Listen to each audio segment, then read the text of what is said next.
Good morning, Utah. In today's Weight of the Call series, we explore the mental health challenges Utah Transit employees face on the job. Yeah, bus drivers, train operators, police officers may often find themselves in the middle of traumatic events. ABC4's Jason Wynn shows us how becoming a second family can help in these times of crisis. Many people who work for the Utah Transit Authority say it's like a second family. That's because the job of getting people to their locations on time can be stressful. I've seen some pedestrians that will stand on the middle of the tracks and hold their arms out.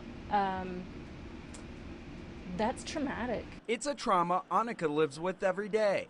The former train operator turned track supervisor struck and killed a pedestrian. I still feel like I'm broken. Annika is not alone. Since 2015, 23 people were hit and killed by UTA track streetcars. 52% are classified as suicides.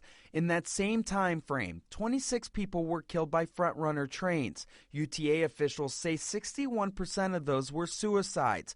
UTA officials adding 3 pedestrians were hit and killed by a bus, all accidental. When you have had an accident where you did hit someone, it brings a lot of that back. Stepping out of the darkness wasn't easy for Annika. She says the therapy provided by the Employee Assistance Program wasn't helping.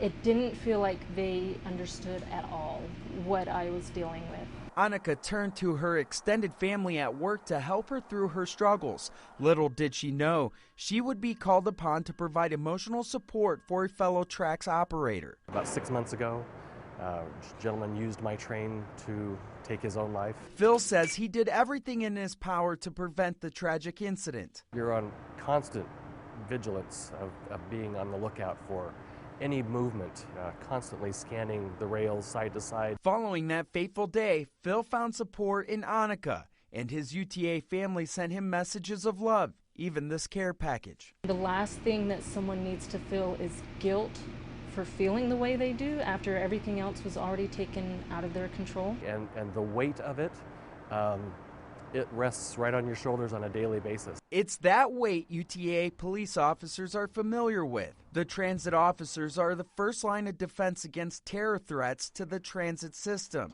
They also deal with passengers struggling with mental health and unruly riders under the influence. We're kind of a jack of all trades, and the longer you do this job, the more specialized you become in each one of those. The department provides a chaplain for emotional support following a traumatic incident. When we've talked to drivers, when they say, well, I don't understand why I hit them, they ignored the signs, they ignored the arms, they drove around it, and I just don't know if people understand they can't stop. Operators like Francis Rendon will tell you, not every outcome is tragic. An operator must be vigilant when behind the engine of a train weighing close to 300,000 pounds.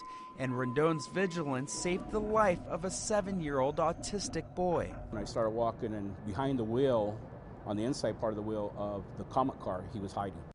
I was crying so hard, and he was just happy to see me. And I wanted to kill him myself because he scared me so badly. And that was ABC4's Jason Wynn reporting. For people who use tracks, front runner, or take the bus, UTA encourages you to get to a safe place at the train or bus stop to use your cell phone or even your earbuds before you cross into traffic, and make sure you look both ways.